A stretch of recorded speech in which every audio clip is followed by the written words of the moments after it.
Tudo bem? Seja bem-vindo. Que bom. Você quer uma aguinha, um café, alguma coisa? Então vem.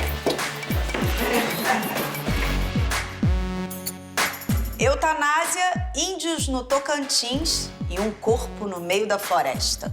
Sempre gostei muito do ambiente assim, de cinema, de chegar numa sala e estar uma tela grande, e ter aquela imersão sonora, aquele momento quase pré-onírico, assim, de luzes apagando e tu entrando naquele clima. O filme traz uma abordagem atual sobre o movimento punk, com uma mistura de técnicas de animação, fotografia, videoclipe, muita música, muito punk rock. A gente até brinca dizendo que o Ceará é um estado que não é feito para o cinema, porque a hora boa, a hora mágica dura 20 minutos, né?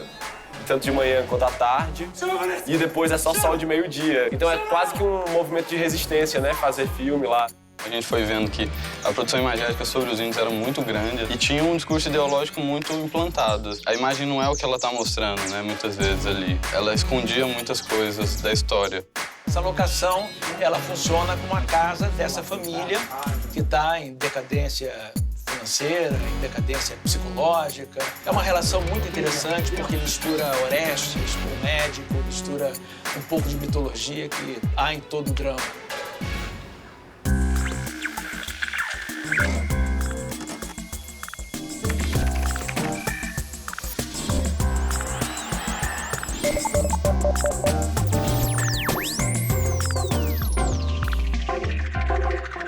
Que imagens passam na cabeça de uma pessoa que está decidida a se matar? A autonomia de cada um sobre o próprio corpo e o direito de decidir sobre os últimos momentos de vida é o tema do longa Morrer de Amor.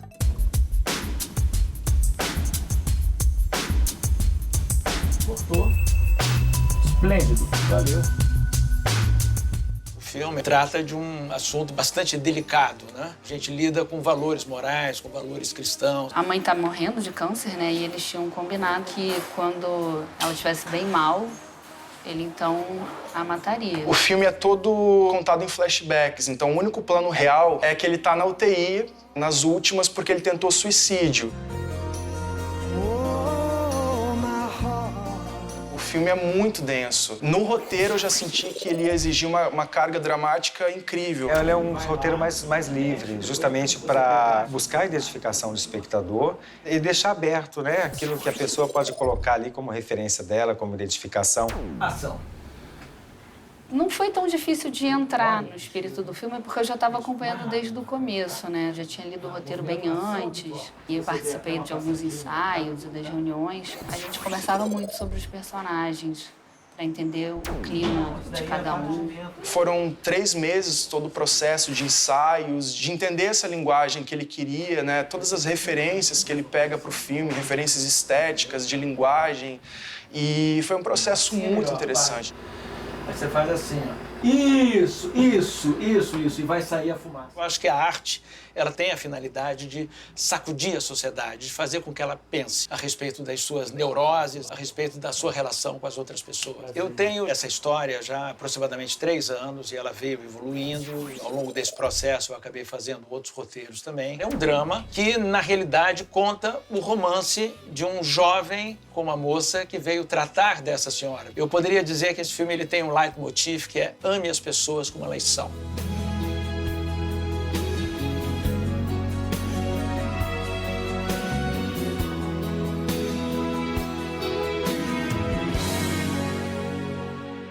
A imoralidade escondida através dos bons costumes pode se transformar numa fantasia sinistra, principalmente aos olhos de uma criança. Através de enquadramentos sofisticados e o uso criativo do som, o curta-metragem O Corpo conduz os personagens em uma espécie de transe.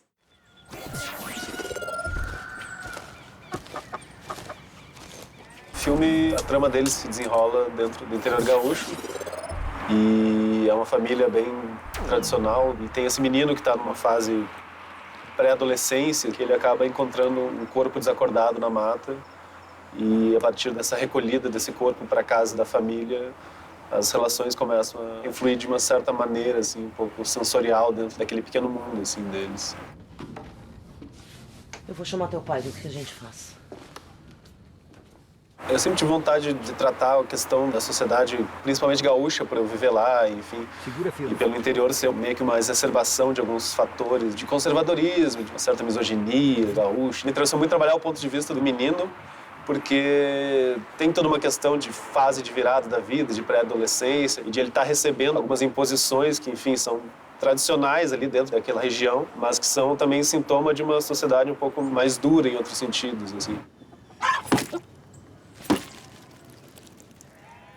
A gente sempre quis não trabalhar com aqueles registros clássicos de filmes que são um pouco mais de gênero, assim, que realmente tem aquelas trilhas aumentando. Ele é muito realista, assim, na maior parte do tempo, não tem nenhum som extra-diegético, porque eu acho que os climas, eles são muito soturnos, assim, dentro de um certo registro específico, assim. Eu sempre tentei jogar, não com um filme de terror ou com um filme de suspense, mas muito tentar trabalhar dentro de um limiar, assim, de sensações que provocassem uma certa imersão. E claro que depois o filme, pelo menos, se ressignifique de alguma forma para as pessoas.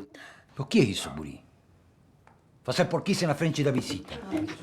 Não, deixa que o guri se limpa. Não é mais criança.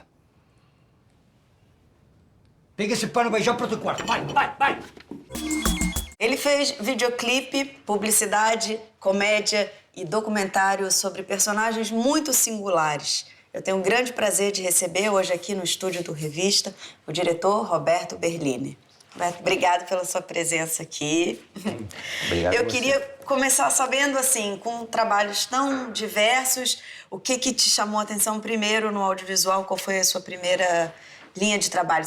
Foi com videoclipe que você começou? Na verdade, eu ia ser ator. Ah, é? É, tinha certeza disso. Jura? Absoluta. E aí, Que legal. mas eu tinha que fazer alguma coisa, né? Aham. E aí, na época... Pra ganhar vida, que ator não dá dinheiro pra ninguém. Quase por uma obrigação, eu tinha que escolher qualquer coisa. E achei que comunicação era amplo o suficiente. Fui pra ECO, da UFRJ. E lá no meio da faculdade, a gente começou a passar filmes. Isso era final dos anos 70. Em determinado momento, um dos caras do cineclube falou que tinha uma câmera Super 8, mas não sabia mexer. Eu peguei essa câmera e realmente fiquei fascinado. E começamos a filmar o movimento estudantil. E a gente ia para as manifestações com a câmera. Eu filmei a primeira greve de motoristas de ônibus. Foi uma experiência muito legal. Fui para a TV Globo e lá eu aprendi a editar. Aí, no meio disso, participei lá do momento da fundação do Circo Voador no Arpoador. Sim. E eu guardei o meu material, parte do meu material.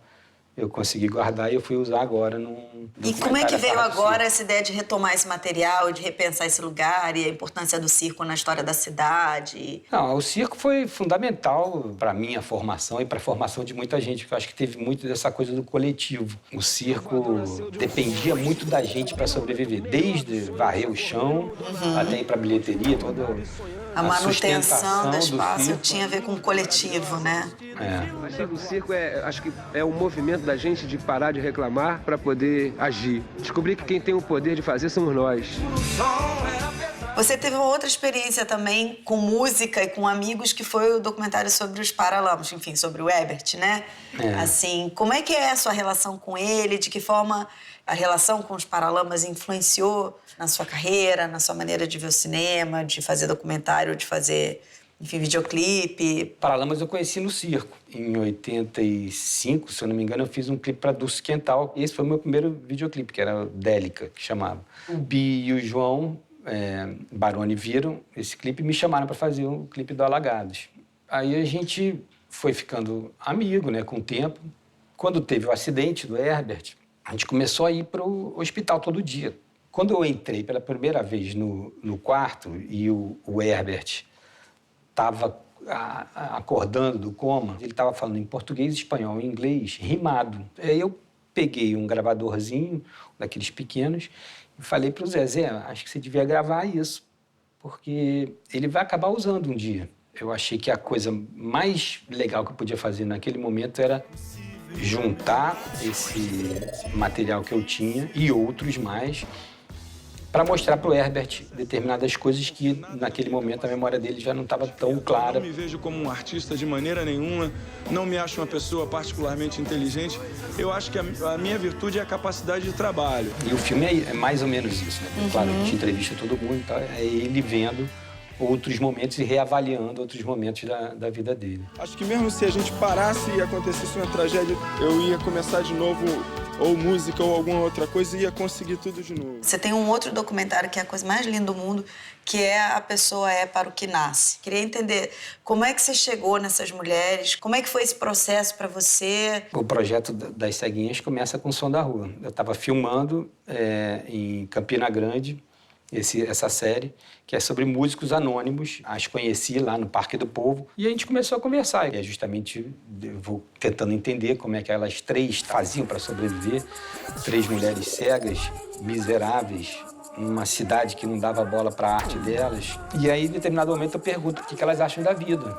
A Maria responde, eu mesmo não posso reclamar, porque a pessoa é para o que nasce. Que coisa mais linda.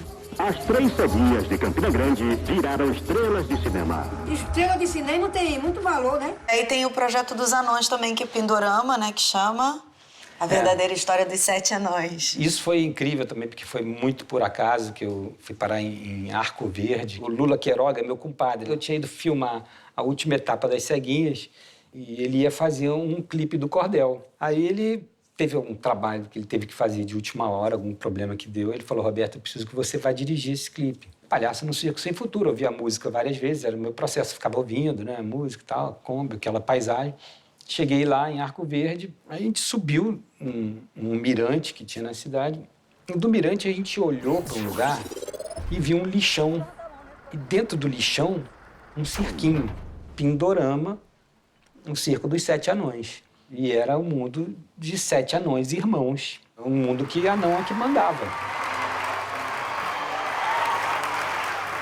E eles de cara ficaram afim de participar, de fazer? Muito como é que foi? Desconfiados. Né? Eu acho que, de certa maneira, o filme potencializou eles, fizeram matérias internacionais com eles e onde eles chegam, eu acho que eles acabaram se tornando um pouco mais conhecidos. Então, tem uma troca legal aí. Aí eu fui no circo assistir. Achei muito bonito ele, pequenininho. Aí me chamou, perguntou se eu queria vir embora do circo. Eu digo, quero.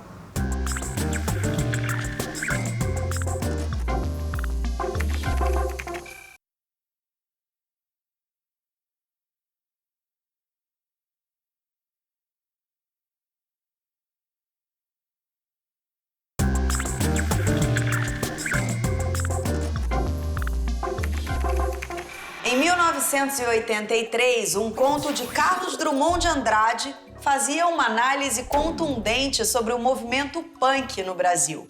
Hoje, o texto surpreende muita gente por tratar do tema sem o preconceito comum entre intelectuais e jornalistas da época. Esse conto inspirou um filme com a participação de verdadeiros ícones do punk brasileiro, incluindo o diretor. Ramiro Grosseiro é arte-educador e usa a vivência da sala de aula e das ruas para dirigir o seu primeiro curta-metragem. O filme é baseado no conto homônimo de Carlos Drummond de Andrade, João Brandão adere ao punk, e conta a história de João Brandão, que é um sociólogo, um estudioso de fenômenos sociais, que no momento está se dedicando à pesquisa do punk. Então, o João Brandão, ele vai encontrar com um amigo dele, o poeta Carlos Drummond de Andrade, onde ele apresenta a pesquisa dele. Porque o punk pobre, suburbano e sofrido, revela no seu despojamento que para ser punk é necessário enfrentar uma barra. O filme traz uma abordagem atual sobre o movimento punk, com uma mistura de técnicas de animação, fotografia, videoclipe, muita música, muito punk rock e com a interpretação excelente do J. Pingo e do Ariel Invasor. Destruir a ordem conservadora através da música, do grito, do gesto e do anarquismo primário. Até as pessoas mais aficionadas aí no Drummond ficam assim admiradas como Carlos Drummond escreveu sobre punk e como ele pode tirar essa compreensão tão bacana. Eu acredito que na própria poesia do Drummond é que está a pista para a gente entender isso. Quando nascia um anjo torto, desses que vivem na sombra, disse, vai Carlos, ser gauche na vida. O que é o gauche? É um indivíduo deslocado, desajustado. Justamente a essência do indivíduo punk. É na obra de Drummond que a gente vai sacar a identificação dele com o movimento punk.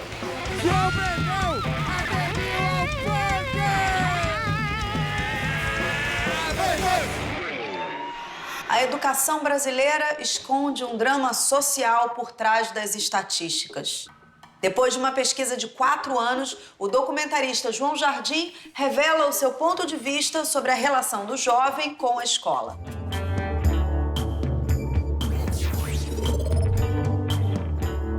Pro Dia Nascer Feliz retrata os desníveis da educação básica no país. Até os desistentes, assim, tinha as mesmas notas que a gente, que assistia a aula dela todos os dias. Como ela não ia para a sala, não sabia distinguir quem estava estudando mais, quem não estava, quem já tinha ido embora, quem já tinha fugido. O diretor ouve alunos e professores em 3 estados brasileiros.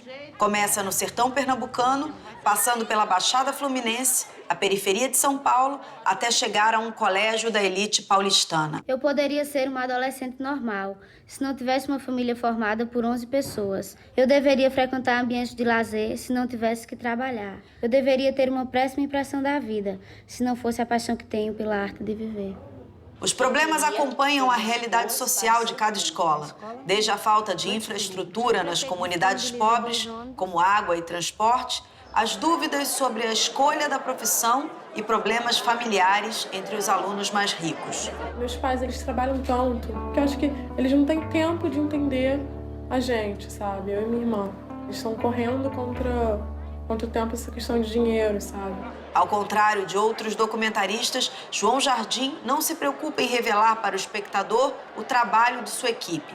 Privilegia o olhar da câmera, que encontra expressividade em pequenos gestos e detalhes.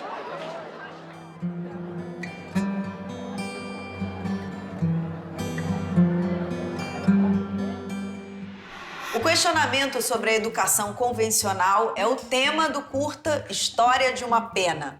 No filme, assim como na vida, os alunos questionam o modelo escolar no qual até o professor não acredita mais.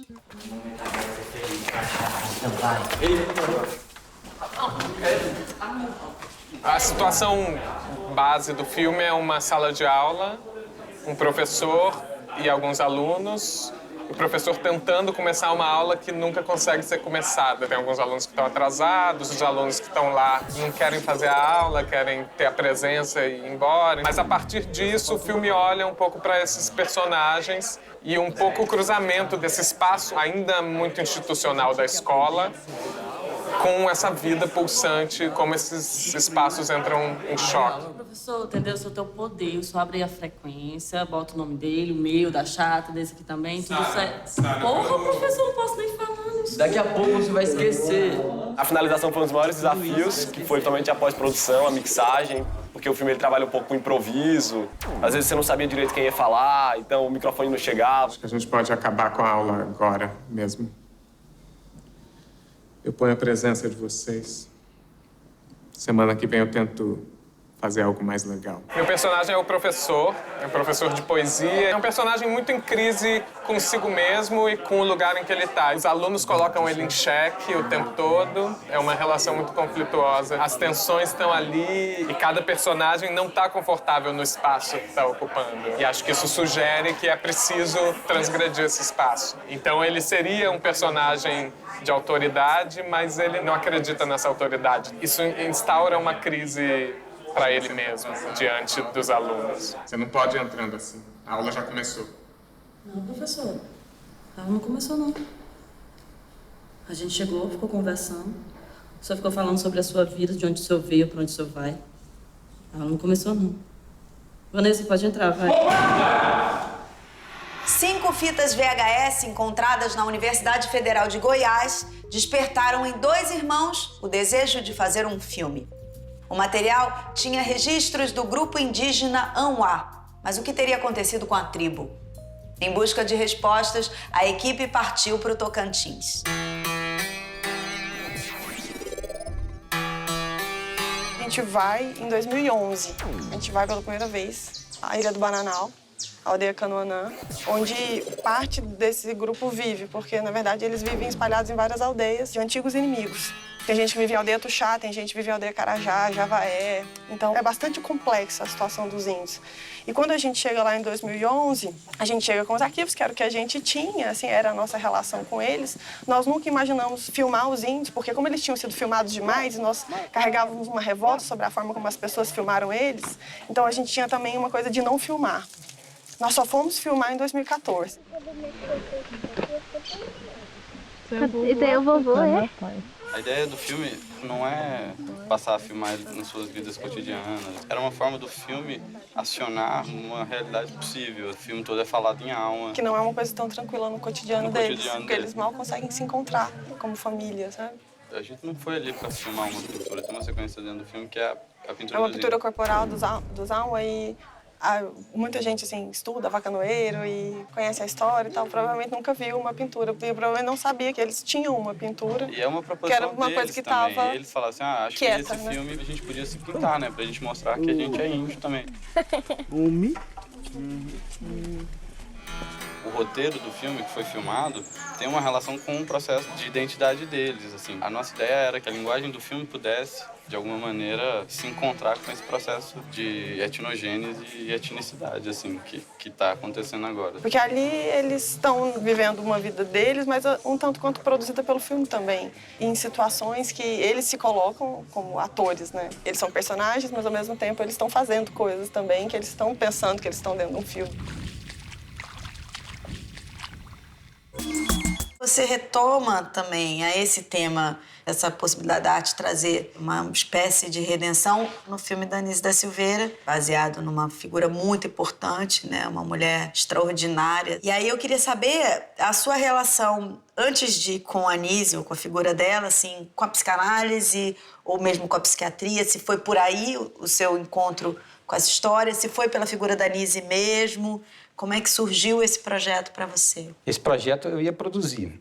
Esse projeto, quem ia dirigir esse filme era o André Horta, que é o diretor de fotografia. O irmão dele frequentou a casa da Anísia e ele ficava ali no grupo de estudo, prestando atenção, e ficava junto com as coisas que ele anotava do grupo de estudo, ele ficava ali escrevendo coisas, reações dela. Se aproximaram muito e essa proximidade fez com que ele escrevesse mais e ele foi fazendo escritos meio dispersos. Aí o André falou, eu vou pedir para o meu irmão reunir esses escritos dele, que acabou virando Arqueóloga dos Mares, um livro, e antes mesmo de virar livro, isso virou a nossa primeira base para o roteiro. E aí começou, mas em determinado momento o André não teve tempo de se dedicar, o projeto foi ficando um pouco à deriva. Aí eu falei, bom...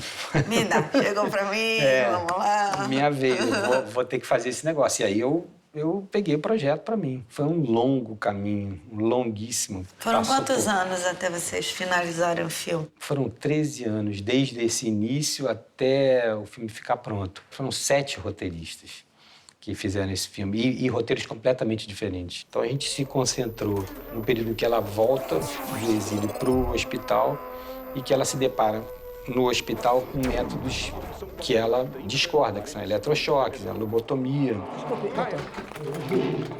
Como é determinada essa dosagem? Doutora, a carga deve ser suficiente para a perda da consciência e a convulsão. E o quanto é o suficiente? É preciso avaliar cada caso. Nesse caso, por exemplo. Algo por volta de 30 amperes. E como é que o senhor chegou a essa conclusão, doutor? Na prática, doutora. A senhora vai se acostumar. E ela se recusa a participar desse tipo de tratamento e aí vai acabar num setor que era abandonado do hospital, que é o setor de terapia ocupacional. E lá ela faz o que ninguém fazia, que é olhar. Ela olha para o paciente, que ela passa a chamar de cliente, e se comunicar com eles, seja lá como for. Ela faz 16 oficinas. Entre elas, um ateliê de pintura e escultura. E aí começam a aparecer artistas. Professor Carl Gustav Jung. Existe um ateliê onde os doentes desenham e pintam com a mais completa liberdade. Hoje é dia de se espalhar, minha gente. Eu não sou pintor, eu sou operário.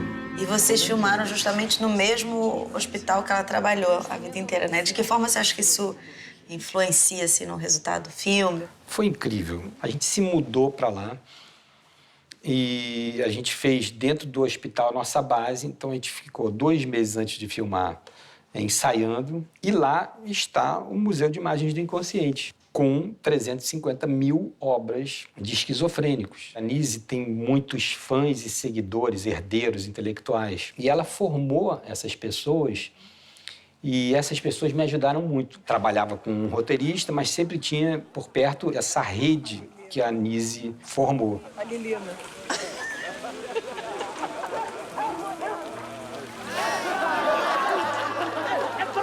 Eu gosto de ver filmes que me movam, sabe? E eu gosto de tentar fazer filmes que movam as pessoas. Eu acho que a gente fez um filme poderoso. Eu espero que as pessoas se movam para ver isso. Vão sim. Muito boa sorte, estou desejando muito boa sorte. Valeu. Obrigada pela sua presença aqui. Valeu. Bom, se vocês quiserem ver a entrevista na íntegra, entrem no site revistadocinemabrasileiro.com.br. Eu deixo vocês com mais um filme de micrometragem. Até mais.